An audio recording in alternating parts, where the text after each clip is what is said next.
Was there a single event that persuaded you to write this book? Yes, I think there was. The story of the Kinder action, which is the taking of the children from the Shavel ghetto, it's what stirred me to do Ruta's Closet. I was interviewing my co-author, Ruta Kron for a newspaper feature here in Vancouver, about how she uses her memories of the Holocaust, her experiences in Lithuania, to educate high school students about genocide and the possibility, the very real possibility of it happening again in this world. Do I need to mention Bosnia? Rwanda? So it's still with us.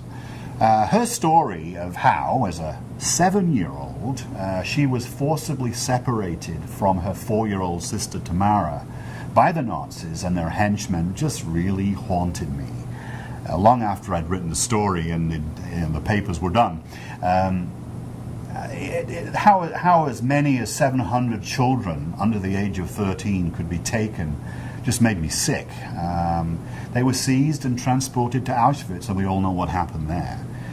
It really haunted me, as I said, and I just thought it was remarkable. And Ruth, or Ruta as she was known, of course, over there, how she was saved in such remarkable circumstances, all detailed in the book, just kept with me all the time. So I woke up one morning, actually about 2 years later, after that initial interview, and just knew I had to write this book, because it seemed that so few of my generation knew anything about the genocide that occurred in the Baltic states. We knew about, the concentration camps and what happened in Germany and France, but not this. Ruth, who sadly died before Ruta's Closet was published, agreed that the story just had to reach as wide a population as possible. And we began what started out as we thought a year project. It became actually a decade-long project as I roamed the world interviewing people, neighbors, her old neighbors, and other witnesses to what had happened. I was very fortunate early on in my research to encounter a gentleman by the name of Sir Martin Gilbert.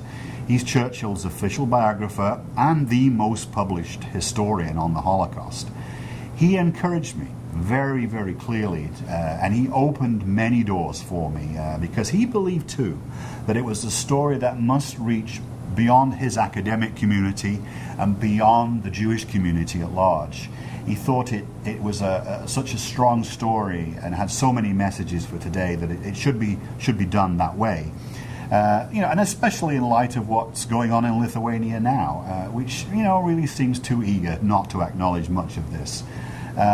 So I pressed ahead, and I really hope I've done it justice.